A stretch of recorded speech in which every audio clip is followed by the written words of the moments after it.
Hey everybody. So right here we have my 94 YJ Jeep Wrangler. Now, I've only had it for about a month or so, but very quickly after I got it, I noticed that we had a problem. You see, the tires and wheels that came on it are not the appropriate size, so whenever I turn the wheel all the way to make a turn, it's rubbing on the leaf springs. Let me show you. All right, so it's really hard to see here with just the way the camera angle and the lighting is, but this is the passenger side of the car, and right now I have the tire or the wheels turned all the way as far to the passenger side as I can go. And you'll see right there that the back of this front passenger tire is right on the leaf spring, and it looks like there's a little gap there, but once the wheel is extended all the way, it's rubbing, and it just makes this horrible squeaking sound, and at the end of the day, it is really just not good for the tires. So, needless to say, we had to do something about it. I did what anybody would do in this situation. I called for help. I talked to my buddy who knows a little bit more about these types of things than I do, and he helped me to figure out exactly what type of offset I needed on the wheels, what size tires to get, and so that leads us to right here. So we just got our shipment in from Custom Offsets is where I ordered these from. It was free shipping. It was really quick, and they mounted and balanced the tires for me. So literally all I'm gonna have to do is just put these things on the Jeep, and that's what we're gonna do right now. All right, so these are the new wheels and the new tires that we're putting on my 1994 Jeep Wrangler YJ here. What I decided to go with was I wanted an all-terrain tire because I am going to be doing some off-roading with it. However, it is my daily driver as well. And so I wanted something that would handle well on the road. It wouldn't create a whole lot of road noise because, let's face it, I'm probably going to be spending more time on the pavement than I will be off of the pavement. But I do plan to do a lot of weekend wheeling here close to me where I live in North Georgia. And so I wanted to make sure that I had a tire that would give me the option to be able to do that. So I decided to go with these Toyo all-terrain tires. These are the Open Country AT3s. And there's a lot of good all-terrain tires out there. The reason I went with Toyo was, one, because I trust their name, and two, I actually don't live but just a few minutes away from the distribution center for Toyo for all of North America. And so I just thought it would be cool to try to kind of support a local business that employs a lot of people here in the community that I live in. So I went with the Toyo Open Countries here. And for the wheel, the rim, I decided to go with a 15-inch rim as opposed to the 17 inches that they had on this. It's just going to give it a little bit more sidewall. Hopefully that'll give it a little bit better ride, handle the bumps and things. It won't be quite as rough for us. But I went with the Vision steel wheels. They were literally the cheapest things that I could find online. I'm actually really happy with the way that they look right now.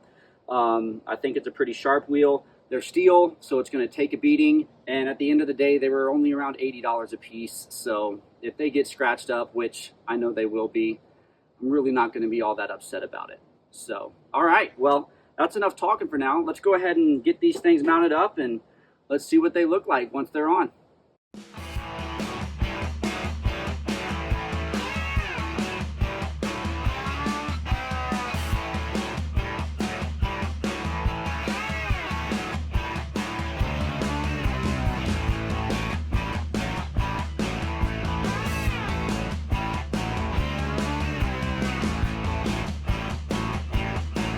All right, so I've got the first of the new original tires that I took off, and now I am getting ready to install one of the new wheels and the new tires that I just purchased that just came in. However, these new ones that I bought require something that is called a hub ring.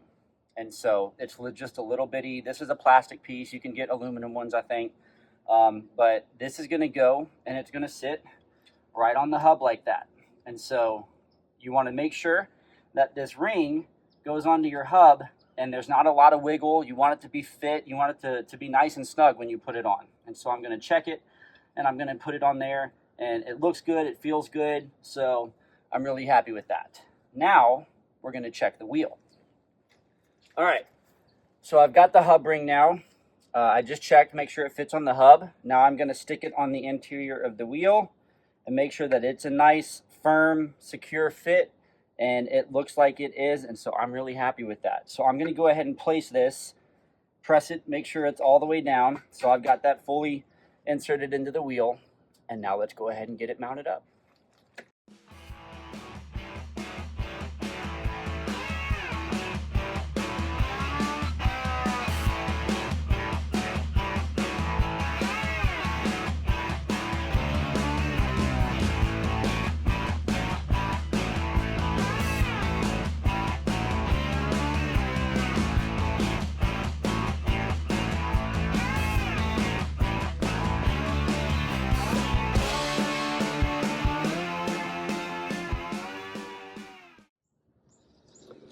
Okay, so a little bit of educational time here. You can see I've got the first wheel installed. It's ready to go. It's looking good. It's looking balanced, right? Which, I mean, they balanced it and everything anyway. But it's on, it's secure, it's good to go. However, I ran into a few issues. You see, because I told you that these wheels required a hub ring to install. And I was told that when I purchased it. I bought the hub rings. I'd never heard of a hub ring before, so I just assumed that Custom Offsets knew what they were talking about. And so anyway, I got it. When I first installed this wheel, I forgot that I had these center caps for it that had been shipped to me like a week ago. And so they'd just been sitting in the house. So I got it on and realized, oh, I've got the center cap. And so I had the hub ring installed on the wheel like I'm supposed to, right? Put it up and everything was good to go until I forgot this piece. So I took everything off, took the hub ring out. I go to put the center cap in, which has to be done from the inside out, right? Set the center cap in, and now all of a sudden, hub ring does not fit. It does not go inside the diameter of the center cap because the center cap is a smaller diameter than the opening on the wheel. Therein lies the issue.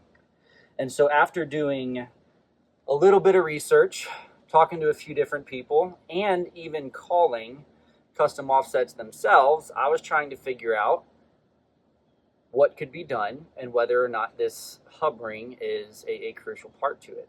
So anyway, they decided that they were going to get in touch with the vendor who makes the Vision wheels to see if there was a lug-centric or a hub-centric wheel. Now, basically, if you're not familiar with these terms, hub-centric would mean that you're requiring this center hole here to be what keeps your wheel center and secure on the vehicle, and then the lugs just hold it and tighten it and keep it in place, right? Now, a lug-centric wheel means that the lugs were designed to keep the center, or to keep the wheel centered and support the weight and all of that good stuff. So while they were doing that, I decided to hit up my old trusty friend Google.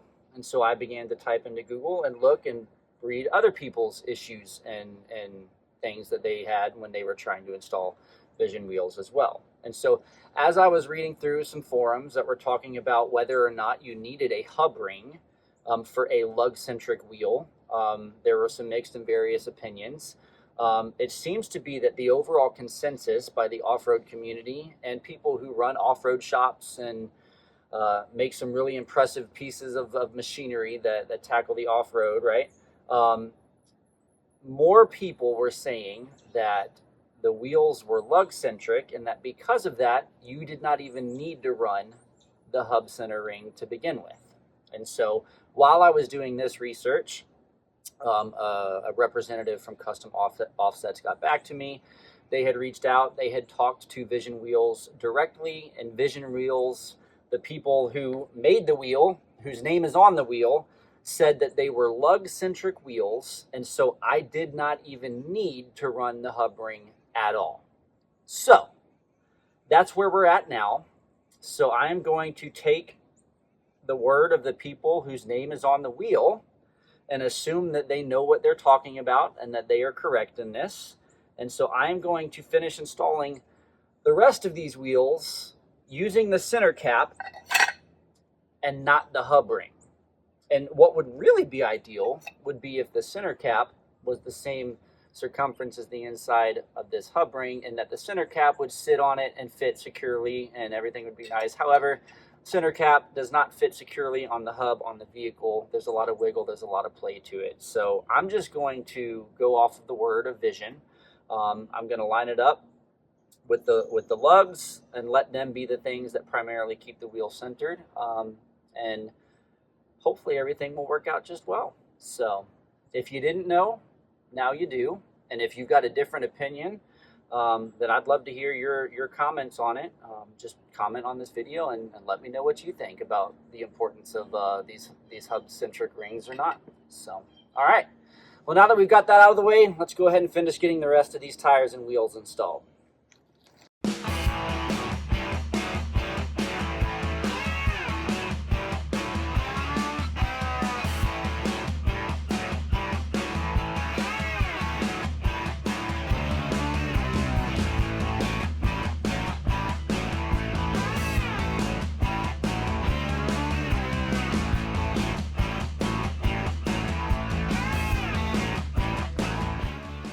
Well, all right, there she is. We got all 4 tires on, plus the spare now, which I didn't have a spare before, so I'm particularly excited about having a spare. All right, so once we got everything straightened out and figured out with the hub rings there, all in all, it was a pretty simple project. So I'm excited about the way it looks. I think the wheels look good. I think the tires look good. It'll be a good stance. I think it will be a good tread pattern for all the things that I'm going to do with it. Now, it's time to go get into some adventures. Until next time, take care.